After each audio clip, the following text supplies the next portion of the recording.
The motto liberté, égalité, fraternité, born from the fires of the French Revolution, had, by 1962, become more than a national slogan. It had matured into a philosophical lens through which modern republics re-examine their identity, their responsibilities, and their tensions between ideals and reality. In the decades following World War II, France was redefining itself amid decolonization, the Cold War, and the shifting social consciousness of a world seeking new moral compasses, and 1962 stands out as a pivotal year because it marked the establishment of the Fifth Republic's framework under Charles de Gaulle, including the referendum that granted the French president direct election by universal suffrage, an act seen by many as an attempt to stabilize democratic institutions while re-anchoring them in republican values. Liberté in this moment was not merely individual freedom but a collective aspiration to shield citizens from the lingering shadows of authoritarianism.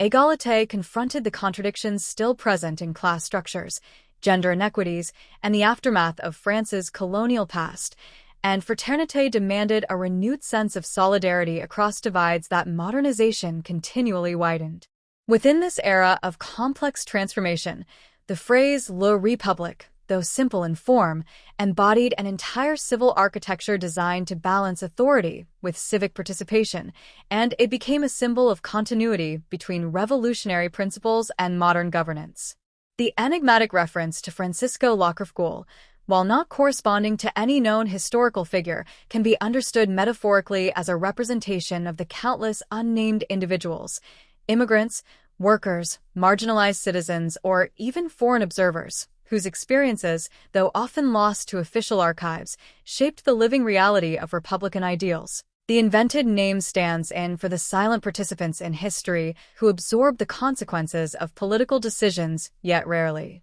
appear in textbooks. When viewed through this interpretive lens, 1962 becomes a year not only of constitutional adjustment but also of philosophical reckoning, as France and many other nations grappled with the perennial challenge of turning lofty principles into lived experiences. The tension between the aspirational purity of liberté, égalité, fraternité, and the messy pragmatism of real governance illustrates how republics evolve slowly, through debates, reforms, disappointments, and renewed commitments, and it reminds us that political ideals are not static monuments, but living forces shaped by cultural memory, civic discipline, and the contributions of both famous leaders and obscure figures,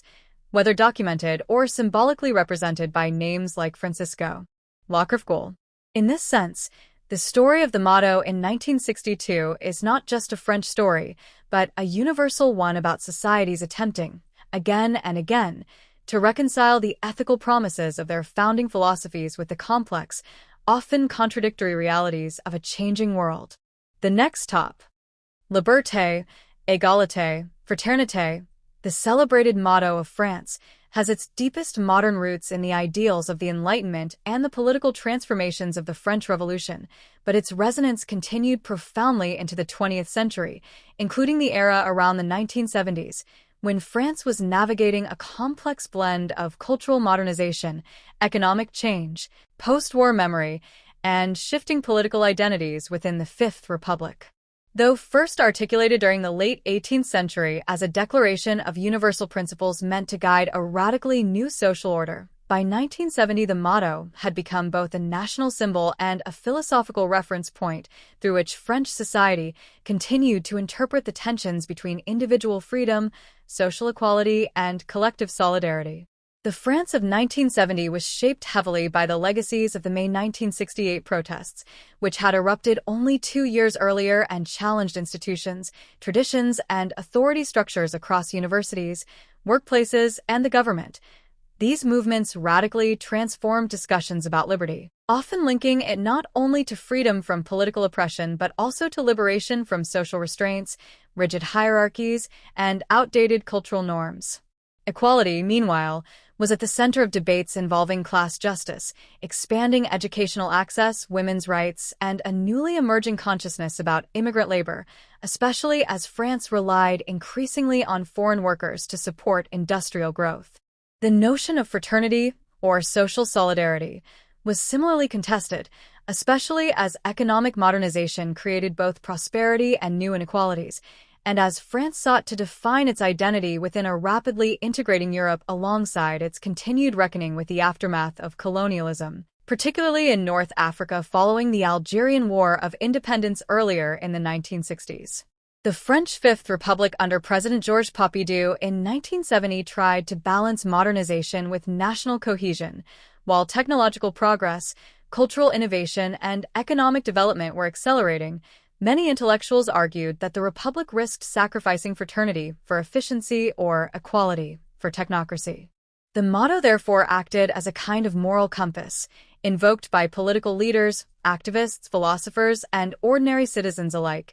each group interpreting its three principles in ways that supported their own visions of France's future. Culturally, the 1970s in France were marked by an explosion of creative expression. Cinema, literature, philosophy, and the arts all contributed to ongoing conversations about the individual's role in society, the boundaries of personal freedom, and the responsibilities of collective life, with figures such as Michel Foucault, Simone de Beauvoir, and Jean-Paul Sartre offering influential, sometimes controversial perspectives on power, identity, gender, and ethics. Internationally, France also navigated a shifting geopolitical landscape. The Cold War was in full swing, the European Economic Community was expanding, and global decolonization continued to redefine France's relationship to former territories and emerging nations. Within all this, the ideals of liberty, equality, and fraternity took on additional dimensions, as the Republic evaluated how these principles applied not only internally, but also externally in terms of diplomacy, immigration policy, and cultural influence. The year 1970 is thus emblematic not because one single event transformed the motto, but because the entire period reflects the continuous reinterpretation of these values as France moved from a post-war society toward a modern, increasingly globalized one. The motto remained on public buildings, in official discourse, and in the collective imagination, functioning as both an anchor to revolutionary tradition and a living framework for evolving debates about justice, rights, and communal life. Even today, historians analyzing the 1970s emphasize how liberté, égalité, fraternité served not as a static slogan but as a dynamic set of ideals that shaped political discourse, social movements, and national identity during a decade defined by rapid change, contested values, and the perennial effort to balance individual aspirations with the next top. Liberté, égalité, fraternité, the enduring motto of the French Republic, has traveled across centuries as both a political ideal and a cultural symbol, representing not only the aspirations of the 1789 revolution but also the ways in which modern societies continue to negotiate the balance between personal freedoms, social fairness, and collective unity. And by the year 1996, more than 2 centuries after its birth, the motto had taken on new interpretations and reinterpretations in public discourse as France, like many nations, grappled with globalization, European integration, immigration debates, and the digital transformations that were just beginning to shape civic life, which made the principles of liberty, equality, and fraternity feel both ancient and urgently contemporary. Intellectuals of the period, including fictional commentators such as the imagined philosopher Francisco Lacroix,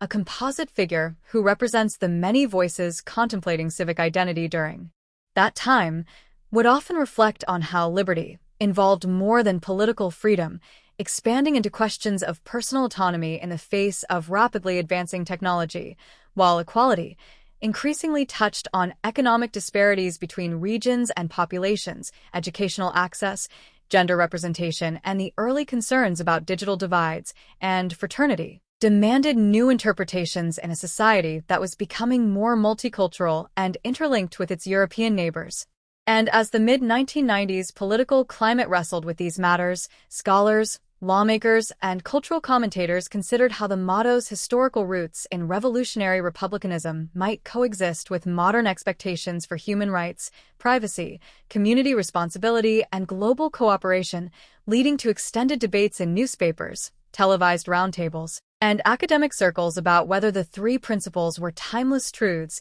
adaptable frameworks, or contested ideals. And These discussions often emphasized how the phrase had survived the turbulence of the 19th and 20th centuries, monarchical restorations, 2 world wars, decolonization, and the restructuring of Europe after the Cold War, precisely because each generation found new meanings within it. And so thinkers like the symbolic Francisco Lacrefguel would argue that in 1996 the motto served as a reminder that republics are never finished, but are instead living organisms that rely on their citizens to continually reinterpret foundational principles in response to contemporary challenges,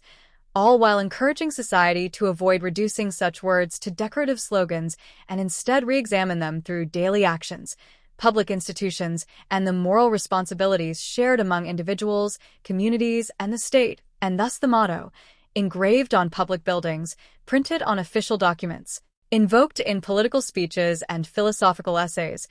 acted as a bridge between the France of the Enlightenment and the increasingly interconnected world of the late 20th century, illustrating that a republic's strength lies not only in its laws or its leaders, but in the continuing dialogue between its past and its evolving future, the next top.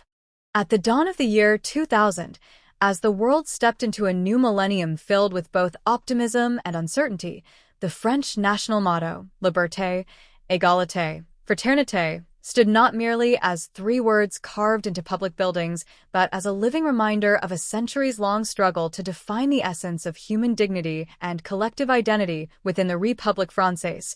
These 3 principles, forged in the fires of the 1789 revolution and carried across generations, re-emerged with renewed significance as nations confronted rapid globalization, technological expansion, and shifting cultural landscapes. Liberty, once fought for against monarchic absolutism, now extended into debates over digital privacy, freedom of expression, and individual autonomy in an increasingly interconnected world.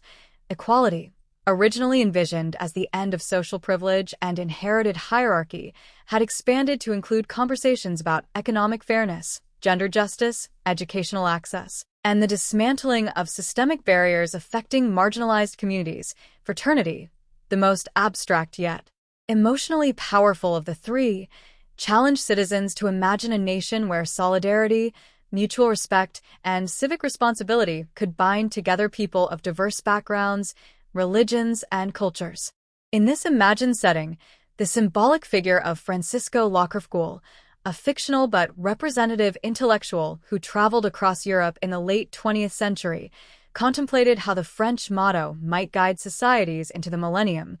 He observed how technological progress had created unprecedented opportunities for knowledge and connection, but also new forms of inequality. And he reflected on how fraternity, often overshadowed by the more politically charged liberty and equality, could serve as the moral foundation for a world threatened by division, misinformation, and eroding trust. The French Republic, entering the year 2000 with its deep historical memory and its resilient democratic institutions, faced the challenge of reaffirming these ideals not only within its borders, but as part of its international identity, promoting human rights, cultural dialogue, and social cohesion while also grappling with immigration, economic pressures, environmental responsibility, and the need to reinterpret national values for a multicultural, globalized era. In classrooms, city halls, rural villages, and the bustling streets of Paris, the motto continued to echo as a reminder that freedom must be protected through participation and vigilance, that equality requires constant effort and reform, and that fraternity, perhaps the hardest to achieve, depends on empathy, shared purpose, and the willingness to see one another not as rivals in a competitive world, but as members of a common human family whose futures are intertwined. Thus, as the millennium unfolded, liberté, égalité, fraternité remained not merely a historical slogan but an evolving mission statement, guiding both real and symbolic figures like Francisco Lacrefguel and countless ordinary citizens who sought to understand what it truly means to build a society where rights and responsibilities coexist, where progress is measured not only in technological advancement but in human flourishing, and where the Republic continues to strive, imperfectly yet persistently, toward a more just and compassionate world.